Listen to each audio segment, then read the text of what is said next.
देश की पॉलिटिक्स और जुडिशरी के बीच एक बार फिर से ऐसा सवाल खड़ा हो गया है जो सिर्फ एक केस का नहीं बल्कि पूरे जस्टिस सिस्टम की क्रेडिबिलिटी का टेस्ट बन सकता है। सवाल सिंपल है लेकिन अनकंफर्टेबल भी। क्या former chief minister Arvind Kejriwal का जस्टिस सूर्यकांत शर्मा को अपने केस से हटाने की डिमांड सही है?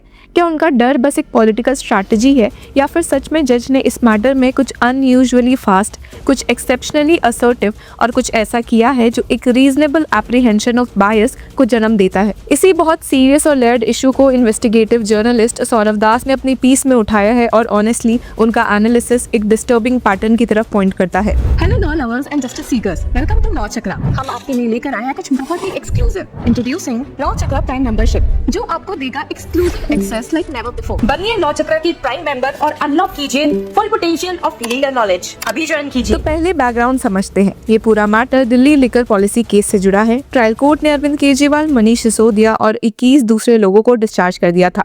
डिस्चार्ज का मतलब बस इतना नहीं होता कि केस वीक है, यानी कोर्ट ने कहा कि प्रोसिक्यूशन के पास इतना मटेरियल ही नहीं है कि ट्रायल कंटिन्यू किया जा सके। अब नेचुरली ये ऑर्डर सीबीआई के लिए एक मेजर सेटबैक था और इसी को चैलेंज करते हुए वो दिल्ली हाईकोर्ट जा पहुंचे। अब मार्च 9 की हियरिंग में सीबीआई ने ट्रायल कोर्ट के इस 598 पेज डिस्चार्ज जजमेंट को चैलेंज किया through a criminal revision petition before the Delhi high court और यहीं से कंट्रोवर्सी शुरू हुई। जब मैटर जस्टिस सूर्यकांत शर्मा के सामने आया तब डिस्चार्ज्ड अक्यूज्ड साइड का कोई रिप्रेजेंटेशन नहीं था, लेकिन उसके बावजूद बेंच ने सीबीआई को सुनने के बाद ट्रायल कोर्ट की रीजनिंग पर प्राइमा फसाई ऑब्जर्वेशंस दे दिया। ऑर्डर में रिकॉर्ड भी हुआ कि parts of the trial court's reasoning on witnesses and approvers prima facie appear erroneous. सिर्फ इतना ही नहीं, ट्रायल कोर्ट ने इन्वेस्टिगेटिंग ऑफिसर्स के अगेंस्ट जो एडवर्स ऑब्जर्वेशन दिए थे कि he had abused his official position to conduct an unfair investigation, उन पर भी स्टे लगा दिया गया। अब यहाँ तक बात रुकी नहीं और डिबेट अनकंट्रोल्ड हो गई क्योंकि मैटर और सेंसिटिव हो गया जब हाईकोर्ट ने कनेक्टेड ईडी केस को भी इफेक्टिवली होल्ड पर डाल दिया by asking that court to await the high court's decision before hearing the PMLA case. और यहीं से क्वेश्चन उठता है कि क्या फर्स्ट डेट पर ही बिना दूसरी साइड को प्रॉपर्ली सुने इतने sweeping intervention normal judicial conduct का हिस्सा है? सौरभ दास का कहना है कि प्रॉब्लम सिर्फ स्पीड नहीं है, प्रॉब्लम सेलेक्टिव स्पीड है और इस पॉइंट को सपोर्ट करने के लिए उन्होंने एक सॉलिड डेटा बेस्ड एनालिसिस किया।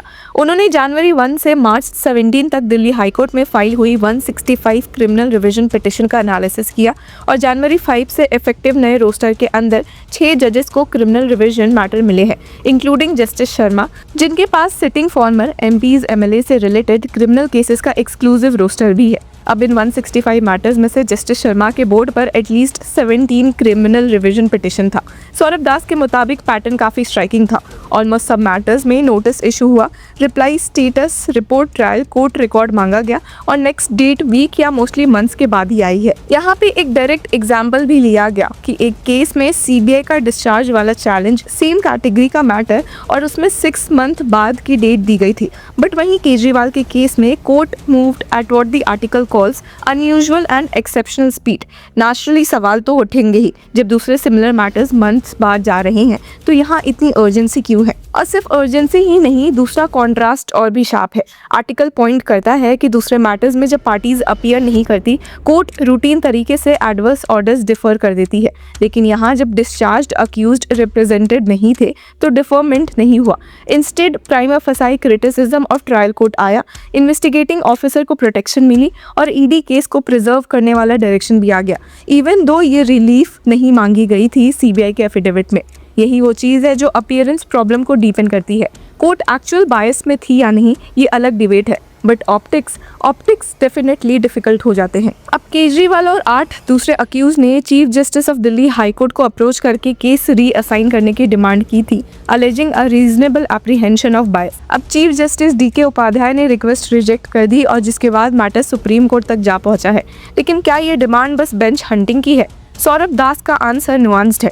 वो क्लियरली लिखते हैं कि ऑन प्रिंसिपल हर अनहैप्पी लिटिगेंट को नया जज नहीं मिल सकता, वरना रिक्यूजल एक वेपन बन जाएगा।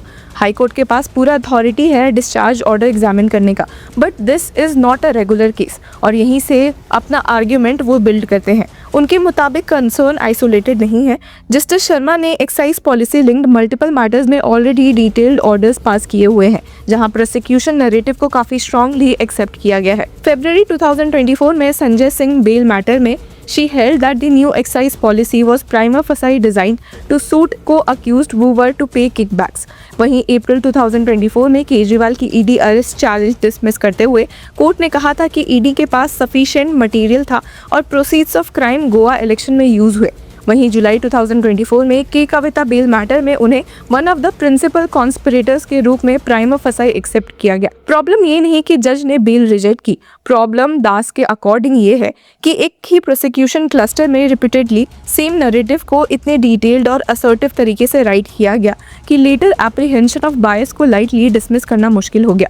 अब सिसोदिया जजमेंट का रेफरेंस भी यहाँ काफी इंपॉर्टेंट है। सौरभ दास का कहना है कि जस्टिस शर्मा का जजमेंट रैन वेल ओवर 100 पेजेस और उसमें लीगल थ्रेशहोल्ड के अलावा corruption, delay, destruction of evidence, moral function of courts जैसी चीज़ों पर भी एक्सटेंसिव नरेशन थी। उन्होंने कंक्लूड किया था कि Sisodia was a powerful power centre, that non-recovery of money could not disprove corruption and that the policy consultation exercise was a form of camouflage।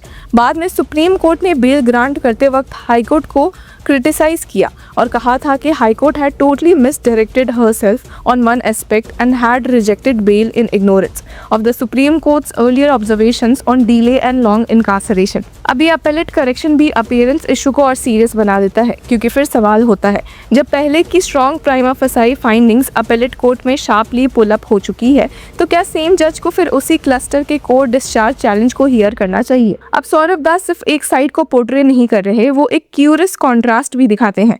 Farmer BJP union minister Dilip रे के case में conviction suspension grant करते हुए justice Sharma ने electoral disqualification और political career के irreversible consequences को emphasise किया था। उनकी political career running into more than 35 years का रेफरेंस भी दिया गया। अब सौरभ दास का आर्ग्यूमेंट है कि अपोजिशन लिंक्ड प्रोसिक्यूशन में टोन काफ़ी अलग दिखती है। वहाँ influence, conspiracy, destruction of evidence, moral messaging foreground होता है। यहाँ पॉलिटिकल कॉन्सिक्वेंसेस को सेंसिटिविटी मिलती है। तो क्या ये एक्चुअल बायस का प्रूफ है? नहीं। लेकिन क्या ये अपीयरेंस प्रॉब्लम को शार्प करता है? बिल्कुल। तो क्या फॉर्मर सीएम की डिमांड सही है? अब सौरभ दास के एनालिसिस की बेसिस पर इस डिमांड को कैजुअली फोरम शॉपिंग कहकर डिसमिस करना वीक होगा।